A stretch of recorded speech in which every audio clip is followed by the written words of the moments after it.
একাদশ শ্রেণীর complex number থেকে একটা প্রশ্ন সেট করা হয়েছে। প্রশ্নটা কি?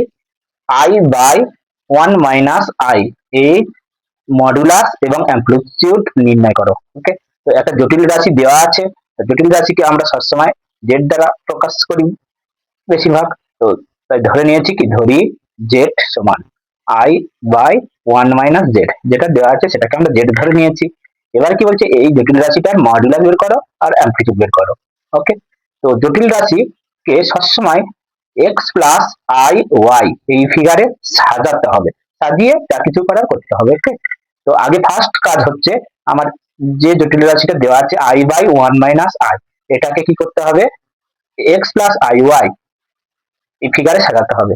তার জন্য আমাদের কি করতে হবে, যেমন ক্লাস 10-এ শিখেছি করণী নিরসন, হরের করণী নিরসন, ওরকম কি করতে হবে, আমাদের এই হরের আই মুক্ত করতে হবে। ওকে, হরে কি আছে আই, এটাকে মুক্ত করতে হবে।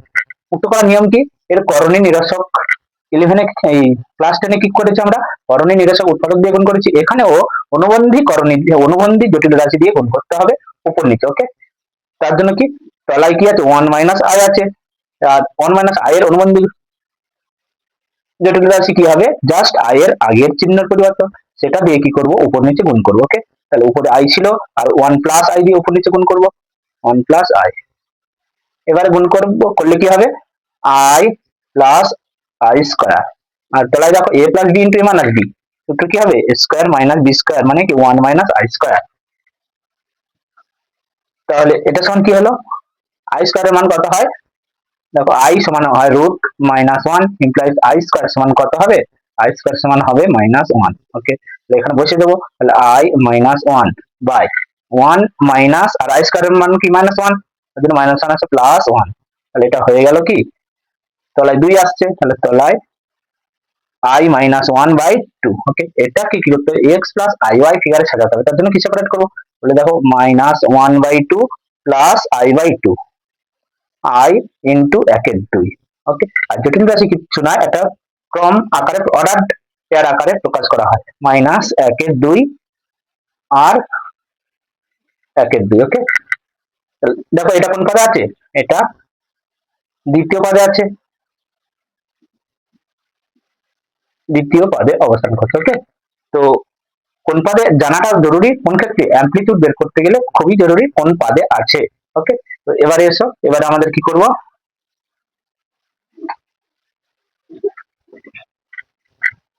চাচ্ছে কি মডুলাস জেড, মডুলাস জেড কে মড জেড দ্বারা প্রকাশ করা হয়। এটা সমান কি হবে, √over real part square, real part কে গো -12 তার স্কয়ার প্লাস ইমাজিনারি পার্ট কে হাফ, হাফ তার স্কয়ার। এটা সরল করলে আমাদের পেয়ে যাব কি, 1/4 যোগ 1/4। ওকে, সমান 1/√2। মডুলাস আর কিছু নয়, মূল বিন্দু থেকে ওই বিন্দুটা জটিল রাশিটি দূরত্ব, সেটাকে একটা দৈর্ঘ্য বোঝায়, ওই জন্য একক আসবে। এটাই হচ্ছে মড জেটের মান। এবারে বের করবো কি, অ্যামপ্লিটিউড জেড। আমাদের ফার্স্ট জানতে হবে এটা কোন পাদে আছে, এটা দ্বিতীয় পাদে আছে। জটিল রাশি যদি দ্বিতীয় পাদে থাকে তখন অ্যামপ্লিটিউড জেডটা কি হবে,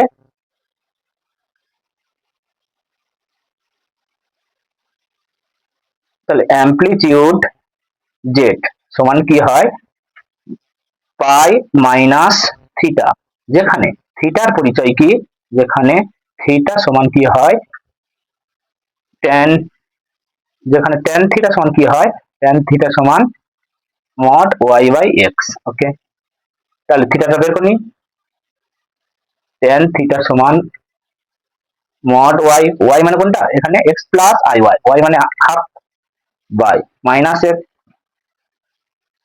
এক্স এর মান কোনটা -হাফ, তার মড করলে আমরা পাবো কত, ট্যান থিটা সমান 1 পাবো। তাহলে থিটার মান কত আসছে, 45 ডিগ্রি। ওকে, মানে কত, π/4। এবার এখানে বসিয়ে দেবো, অ্যামপ্লিটিউড জেড সমান কি আসবে, পাই মাইনাস থিটা, মান কত, π/4। এটাকে করলে আমরা পাবো 3π/4। এটাই হচ্ছে অ্যামপ্লিটিউড জেড, জেড এর মান অ্যামপ্লিটিউড জেড, আর মডুলাসের মান তো এটা। ওকে, এই হচ্ছে আমাদের অঙ্ক। খুব গুরুত্বপূর্ণ একটা অঙ্ক।